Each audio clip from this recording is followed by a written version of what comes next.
Okay, guys. Vin. I'm sorry. We have some sad news for you. So we were trying to do this video. Tell them the name of it. And we decided we were gonna kill the channel. Yep, that's it. So this is our final video to you guys. We love you. Just kidding. Fucking with you. But now isn't the bad news less bad? Yeah, right. Because you thought we were gonna destroy the entire channel. We're not. No, we tried to do it As I Lay Dying, and the new one, My Own Grave, and we put it up, it was blocked. We put it up, then we took it back down and we took off the official video. We put it back up, it was completely blocked. So we're just gonna take the sound off of it, so you're gonna see our reaction with the lyric video going. Sorry about that, but you'll still get the breakdown at the end. So I time-stamped when the breakdown starts, and it's in the description. So if you wanna skip the reaction and just go to the breakdown. And we'll post the link to those greedy bastards. We'll post the link to the song, so that you can listen along in the background. Yep. All right. Sorry out. Vin disgustedly out. Sorry, angrily out. Gone. And by the way, when I said greedy bastards, I didn't mean you, the band. I meant your record label. Thank you for the clarification, Vin. I'm Vin. I'm sorry. And we are reviewing Tool. People already clicked off, unsubscribe. Thumbs down. Yeah, so I learned some lessons from the Tool review. The next review is going to be Pink Floyd, Dark Side of the Moon. So we're going to be shooting a video to advertise when that's going to happen, so you guys will be in the know. I know a lot of Pink Floyd fans have been asking for that, so there you go. And now we're going to be reviewing a band that we have not reviewed yet, and a song we haven't reviewed because they just released it 2 or 3 days ago. Oh, whoa, really? Cool. Yeah, this is As I Lay Dying, My Own Grave. This is a very, very interesting song, and I'm actually very interested to, I actually want to talk to these guys. So this is the band headed up by this guy, Tim Lambesis. Okay. And him and his girl were going through a divorce or whatnot, and he hired a hitman to kill her. What? And unbeknownst to him, that hitman was actually an undercover cop. So, yeah, he ended up in jail and all that. And it was really interesting because, like, you could see they actually started out as a Christian band. So which person in the band did this? This is the lead singer. Whoa. They actually started out as a Christian band, and then you could see them, like, over the years kind of questioning stuff, and then they kind of, I think Tim basically was like, I'm done with this stuff. So I don't really know where they're at right now spiritually. Mm-hmm. But obviously, you know. So he's out of jail now. He's out of jail now. How long do they put somebody away for something like that? I don't know.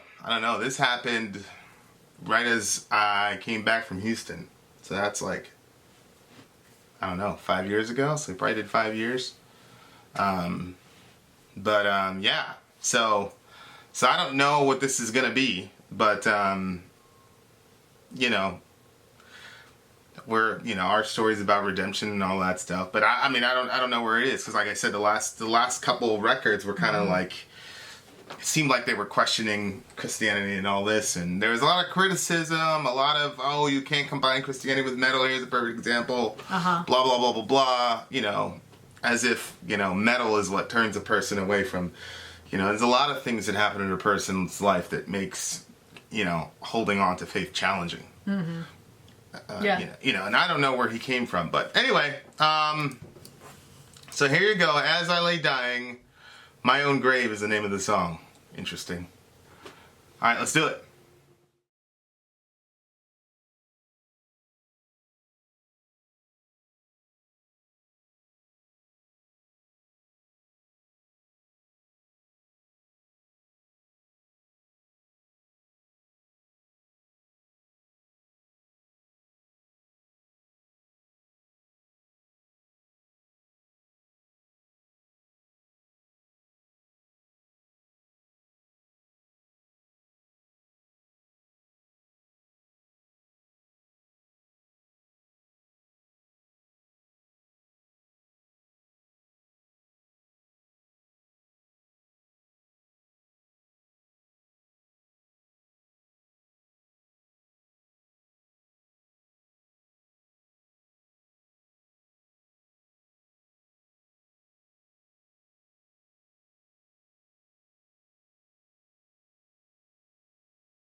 Boy, I really like that one. Yikes. Wow, that was a good one. Yikes. I don't know if they've got the same lineup. Some of the, like that singer, I'm not sure, because the drummer used to do the clean vocals. I don't know. Whoa. I mean... These people, this is good. Yeah, as I lay dying, I went through a big phase where these guys, I was listening to these guys nonstop for a while. Oh, man. They're good. I liked the sound of their vocals. I liked the clean or the dirty ones? Both. Okay. I really liked the clean, but I liked both.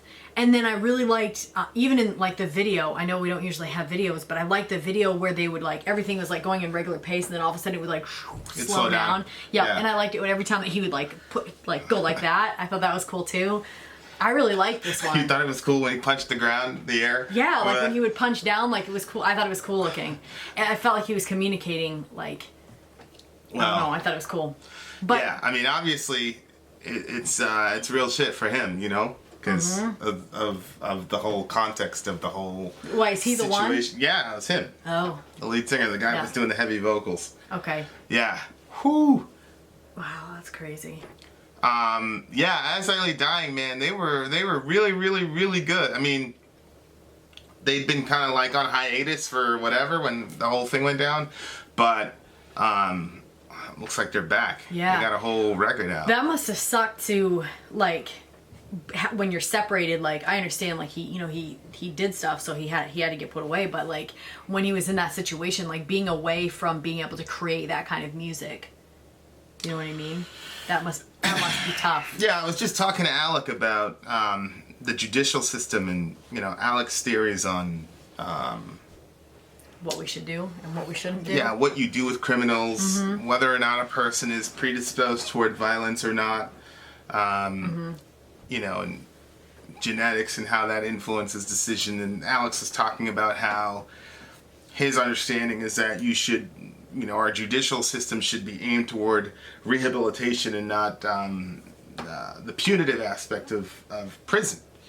And I don't mean the punitive aspect, just setting somebody in jail just because they did, you know, pay your debt to society. No, I agree. I think that's stupid. Yeah, his perspective is, you know, it should be rehabilitative, which obviously, you know, it looks like Tim is taking responsibility for his actions.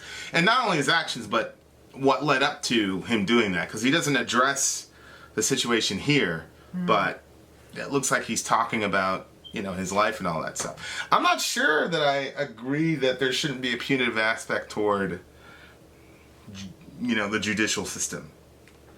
No, it shouldn't be all that.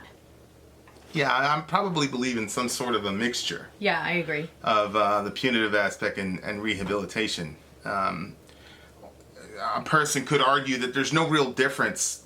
There shouldn't be a difference. There should be a punitive aspect that goes along the way to rehabilitate you. I don't know. Yeah, I mean, it just seems like a lot of times when you talk to people that have been in jail or in prison, like the way that they're treated in there, it just seems like it's power-hungry people that got that job, and so they're like enjoying the fact that they can just be like have that much control over you. And maybe it was, you know, it was coming from their perspective, you know, but it seemed like, I don't know. I mean, I have never been in there. I don't know, like, what it's actually like. But from from people's descriptions, like, some of the stuff that goes on, you know, and some of the violence that takes place, I just don't... Well, yeah. You know, there was that whole experiment where they took the 12 kids from Yale, I think, and 6 of them were prisoners and 6 of them were guards. And it was... I'm going to find that movie. And we'll probably do a movie review on it. Stay tuned for the movie review updates. I think you guys will like what we're trying to accomplish. For sure. Yeah, but yeah, no, I agree. I mean, so that experiment, you had these kids, and some were playing the guards, and some were playing the prisoners, and it was just terrible. Yeah. Like, what ended up happening because of the power dynamics. They were talking, there's another guy, there was this famous study where they're talking about the Nazis, and like, you know, before he had his uniform on, he was like just a regular dude, and then he put his SS uniform on, and he was fine with killing Jews and doing all types of crazy shit because the uniform gave him that sort of power or whatever. But more directly to the song, so he's out of prison and now he's kind of dealing with what went into it. So the lies, the weight, deceit, decay. The lies, the weight. It's clear I lost my way. Deceit, decay, decomposing. What do you got there? Well, I mean, that's what happens. When you lie, like the weight of the lies, the deceit that takes place, and then the decaying that happens within you as a person.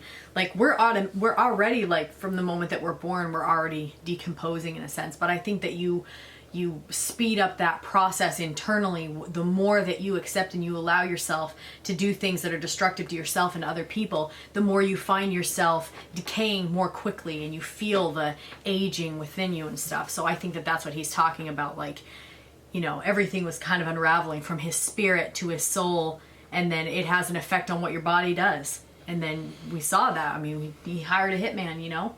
Yeah, he was also, I'm pretty sure, I listened to an interview with him from prison. I think he was on steroids, I think, too. Like, they kind of mess with him. You know, he's having that roid rage thing happening. But yeah, yeah, and, you know, we were talking about this in the fireside chat yesterday with the shirts, you know, where it's got the, maybe you're sick because of your secrets thing, you know, and the concept that you can't carry that shit around without it wrecking you inside. So Right. and it's interesting because you had David in the scripture that basically kind of ran into the same situation, killed somebody. Tim didn't, but he wanted to in his heart, at least at that point. Killed somebody, and then he said, when I kept silent, my bones wasted away within me. Yeah. You know? Yep. And so, I don't know, you know, I'm assuming when he says the lies, plural, like, you know, I don't know if, like, the relationship got ruined because maybe he's living the rock star lifestyle on the road, you know what I mean? And so she doesn't want to be with him anymore, and they had a daughter, and I guess he was afraid that she was going to take the kid away from him and all this, and so, but, yeah, but he lost his way, like, he clearly, you know, but that's such a cool line. It's clear I lost my way, like, you know, he's got that moment. If you're lost, things are not clear, but it's clear that he lost it. Yeah, like to be able to look back at yourself and say, okay, I lost my way. Yep. Like, you know, he that's a real mature, and again, that's a very clear moment of self-awareness where he realizes, okay, I lost my way. Yeah. And it's a lot of, you know, we talked about in the Tool record about the ego, and it's for whatever reason, you know, like the stereotype of the dude who won't ask for directions in the car. Mm-hmm. You know what I mean? Mm-hmm. Because it's like, I don't know. I mean, I don't have a problem with asking for directions. I ask Siri for directions all the time, but, you know, it's the guy won't ask for directions because it puts you in sort of this vulnerable position where you need help and you have no fucking clue where you're going. And so here he is saying, it's clear I lost my way. That's a very self-aware and yet ego-crushing moment for him. And I think that that's important. Yep. Because if you lost your way, you can't help yourself. Mm-hmm. Like, if to admit that you've lost your way means that you need somebody else who knows better than you where to go. Right. And so that is a very, very, very deep line. Yep. For sure. I thought I was an I liked this part. I thought I was an architect, but I was just moving dirt, stacking mud over malice covered up, forming nothing but a pile of hurt. Like, just the idea of, like, when you legit think that you're doing something and you're accomplishing something and it's something great, and then all the while you were just moving dirt around, like, I thought that was such a interesting and artistic way of wording what was going on with him. And again, the realization to say that that was what was going on with him. Yeah, stacking mud over malice, covered up, forming nothing but a pile of hurt. That's, you know, all of his success, you know, being an architect and you're building something. Mm-hmm. Like, that's a theme of this verse, because he says, I hadn't been building, the time was spent digging. Yep. So, like, building, like, you're going upwards, you're moving up, like, your band's moving up, everything's moving up. Oh, yeah, that's true. But really what you're doing is digging. And you're digging, whatever he thought he was doing to build up, he was actually going down. And what was going up was the pile of hurt. Yeah. And boring the barriers that kept others away. Like, he, you know, that's really interesting because usually people in art will say they built walls to keep people, but here he's talking about digging downwards and going into his own grave basically to keep other people away. It's a very interesting take on that metaphor. Yeah, but do you think that that's because he wanted to keep people away? I thought it was that he was doing it and it inevitably kept people away.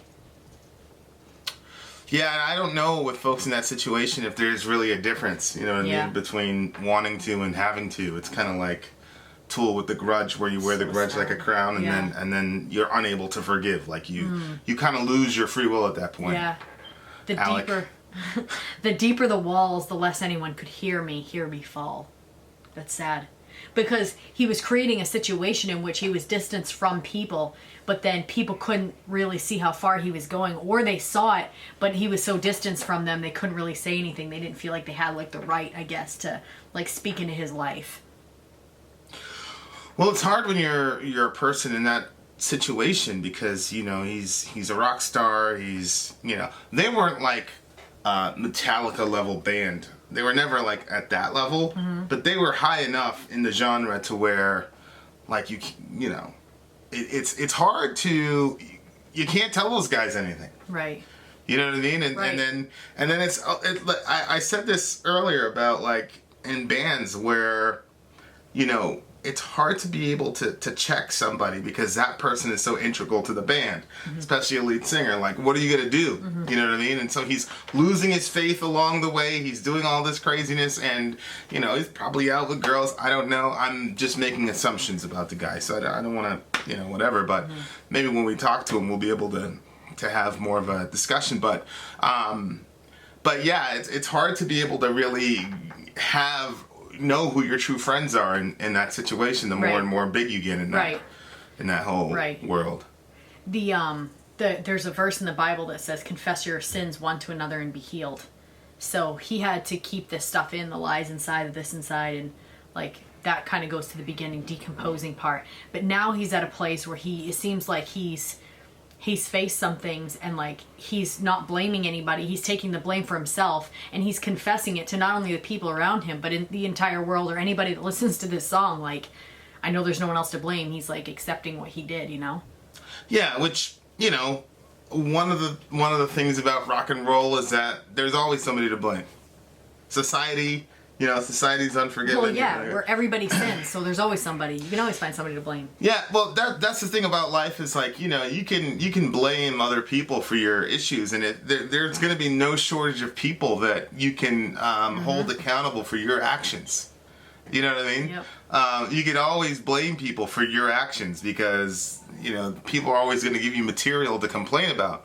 And I'm not minimizing it. I'm just saying, like, he's hitting a moment of clarity where he's saying, okay, I'm lost and there's nobody to blame. Like, the reason I'm stuck in the middle of these woods is because of myself. And, you know, there's a lot of things where, you know, when you get put in a situation where, okay, you're in prison, you're in jail, whatever, you can either, you know, go one way and blame the whole world and become just an angry person, or you can kind of like humble out and do some real self-reflection, you know. And so it just seems like that's what he did. He was able to bear that, you know. I'm really interested. I really want to hear more songs from this record to see how he came to this conclusion. Yeah. You know what I mean? Because a lot of people are like, well, it's obvious, you know. You try to kill his, you know what? Well, I don't think it's that obvious. You know, I think people like to point at a guy like this because he did something so extreme. And say, well, obviously he needs to say that. Right. And not look at ourselves and go, you know, okay. Yeah. You know, are you completely like centered? You know exactly where you are. You know exactly where you're going. Your feet are completely firmly planted on the ground. You've got the GPS to life. Really? You've never ruined anything in your life and blamed yourself at all for it. No, it's just this guy who it's always the other guy. You know what I mean? And I think, you know, that song, you know, Maynard basically said, I am you, like the reflection song, whatever it was. But I can't quote Tool verbatim yet. So, but, you know, these artists are us. You know what I mean? That's who we are. Beneath my lies, delusional enough to think I designed something great. Yikes. A giant headstone inscribed to describe my shameful fate. I hadn't been building. The time was spent digging. An ugly truth from which there was no way to escape. Nowhere left to hide, and then finally forced to face what I'd become. Whoa. You know, they say that that's part of like the horror of being in jail, is that it gives you time to think and you have to face yourself. You don't have all the distractions. Yeah.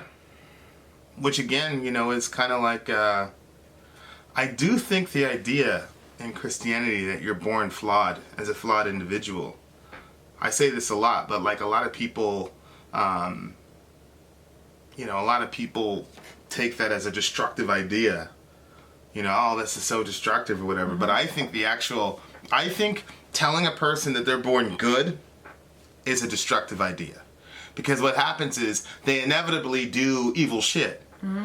And then they're like, man, I thought I was supposed to be good. So when you have this expectation of yourself that you're just supposed to be this good, perfect person, and then you find yourself doing evil shit like mm-hmm. this, that's one of the reasons people don't take responsibility for their shit, because they can't deal with the reality of whoa, I'm actually not a good person. Mm-hmm.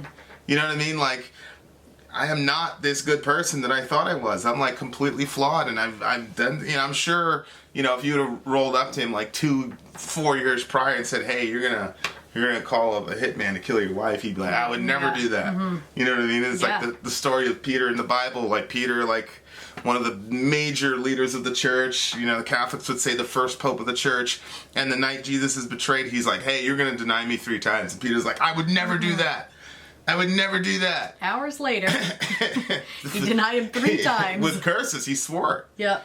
You know, he basically said, wallahi, I don't know who that is. Mm-hmm. And so, like, this idea that you're just this inherently just good, awesome person, that in my mind is a destructive thing, because mm-hmm. you end up not being able to reconcile this idea of you being this good person mm-hmm. with the idea that you have done things that you shouldn't have done, and mm-hmm. that you know you shouldn't have done it, or you can't even stop doing it. Mm-hmm. And a lot of people, like, they can't own that because they've been told all their life that they're a good person. Mm-hmm. You know. Ever since I was like little, this story might bore you guys, but ever since I was little, when I would wake up in the morning, I would feel like I was just a bad, terrible person, and like it would make me feel like really very heavy and sad, and I would cry, and like I would try to wake up and like go do something that was like good to offset the bad way that I was feeling. And I did this literally all my life. Well, Vin and I were having a conversation like, I don't know, a week or 2 ago, and he was laughing. He was like, what? He's like, you can't think that it might have even been one of the conversations we had with you guys. And so then I was like, yeah, it's true. Like all the time, like I just want to like think of myself as a good person, even though like you said. So that's been my mindset my whole life. And it's been very like heavy, because I never feel like a perfectly good person, because I'm not. So anyway, the last few mornings, probably for the past week, when I wake up in the morning and I just feel like that heaviness, like, oh, you're a terrible person, you shouldn't even be alive, or whatever thoughts come into my head, I'm like, no, it's true. I'm not a good person. Like I do plenty of stuff that's not good. And then I'm like, oh, but then like I start thinking about that, like God knows all of that and loves me regardless of all that. And I'm like, oh wow, okay, this is really cool. Like I know that I'm bad. He knows that I'm bad. Like I was born this way, but God still, you know, wants to know me and wants me to know him and stuff like that. So it's actually helped me. Like, so I know it sounds really weird, because you're right. Like it sounds like telling somebody, look, you were born bad, is actually going to make them either be like, oh, well, I was born bad, so I can do whatever the hell I want. Or it's going to make people think, oh, I'm such a bad person. But the facts are, we all know ourselves. And if you're honest with yourself for 2 seconds, you'll know you're not a perfect person. And you've hurt people and you've done all kinds of things. So it's like... And there's shit that you've wanted to do... Right. That you haven't done simply because... There's a law and you don't want to go to jail. There's a law and you don't want to go to jail. Right. You fucked up person, you. Right. That's what I'm saying, like, they're judging this guy. Right. You know, like, what they would have done, you know, you put them in the Purge universe. Yeah. And let them loose. And yeah, see the type of we were talking to somebody one time, and they basically said, if I could get away with it, I would kill somebody. Hell yeah. I mean, I wouldn't, but they... I mean, I wouldn't either, but I don't know if I would. I don't think so. I don't think you would. I don't think you would. Yeah, I got all my... Anyway, That's all out of my system. But, you know, the idea that you're this, you know, that you're this great person. Well, of course, you know, for me, that's the crazy thing. Alec and I were talking, and he was talking about people who were genetically predisposed to certain types of crimes. And we were talking about this concept of free will. And so Alec, I was it was interesting because at the end of the discussion with Alec, I was like, I said, okay, so you're saying the same thing I'm saying. Because basically I'm saying we're all born flawed. We're all born with, you know, Christians call it besetting sins like anger or whatever. Alec has a genetic, you know, explanation for why some people are predisposed to anger, predisposed to anything. And, you know, it's like you said, you're born this way. You're born that way. So, but, you know, of course, Christianity says, yeah, you're born that way. And there's two problems. One is you need some place to put that guilt. Because it doesn't matter, even if you're born a certain way, you still feel guilty about doing that shit. You know, regardless of whatever your thought structure is. And then on top of that, you need a way to change. You know, so that's why, you know, lo and behold, Christianity comes along with a very convenient, hey, Jesus Jesus died for your sins, so he took the punishment you deserve. He went to the grave that you did, and by the way, he'll walk with you and change you slowly but surely, and after a while you'll stop being that angry person, and you'll stop being a klepto, and you'll stop being an info, and you'll stop, you know, having murderous ideation and all this. It's a very, very convenient religion, but so I wonder if, like, he's come, like, around full circle and, like, fallen back on that. You know what I mean? It sounds like it. Because he talked about his pride being crushed and all the rest of it. Beneath my lies collapsing. And, like, you wonder if... Man, I wonder if... My pride crushing me beneath my lies collapsing. Yeah. Yeah. But we are still alive. We're still alive. Yeah. So it's like, you know, the... Well, yeah, I mean, probably the reason why he hired the hitman to begin with was because of his pride. There was probably something going on that... Well, yeah, it had to be his ego somewhere. You know? Yeah. And, you know, so he's... I think being in his own grave is sort of like the death to this idea that he was this powerful person. Because it was like, you're an architect, blah, blah, blah. And you're really, what you think you're constructing as your own little kingdom is actually, you know, your grave, and he dies in that sense. You know what I think? I think that, judging by what he said in this song, that if, like, it was God's mercy to him that he got caught. Because from what I've heard in this song, I don't think he's the type of person that would want to live with that. Like, in the moment, when you want to do something in the moment, like, it's different than if you have some space and some time to think it through. And I think that, like, just hearing him here, I think that would have been, you know... Well, I mean, that's the mother of your child. Right. Yeah. You know what I mean? Like... How are you going to face your kid after that? No matter what you feel, that's the mother of your child. Right. So, right. You know, they're always going to be important to you. They're always going to be special to you. And you know... no matter what they do, you're gonna love them regardless. So yeah, that's a pretty crazy situation, and that God spared him from that. That's true. And you know, at some point, he's, you know, when he talks about shame, he's gonna have to explain where the hell he was for 5 years to his daughter. Right. You know, and you know, that's one of those, like, really difficult conversations that he's got on. Maybe, I don't know, maybe he's had that discussion already, you know? But, you know, this is where the concept of redemption becomes very, very, comes in handy, you know, as a dad. Yep. You know, like my son says, oh, you're perfect. No, I'm not. You know, like, have you seen me? But yeah, that moment where you have to kind of, like, take off the cape as a father and say, no, I'm not. You know, whatever. So, whoo, tough. They said it again today. We were reading in Joshua, and there was a part where, like, God told him, listen, I'm making a covenant with you. Like, stick with me, and I'm going to clear out the land, and I'm going to give you all this land that you can live in, but make sure that you break down all the altars of all the false gods. Well, of course, they didn't do it. So then it says that God was, like, angry with them, and the way that he punished them, I was like, what do you think God's going to do? And, one of them was, like, they all had their different ideas of what God was going to do. Well, God ended up sending robbers to come in and, like, take all their stuff. And kids were like, what? He had robbers come in? And I'm like, yeah. And then after the people were sad because they were miserable because all their stuff was going, and then it says that God felt bad for them. So God sent them a good leader to help lead them and bring them back to him and stuff like that. And then as soon as I said that, one of the kids goes, "That's Father."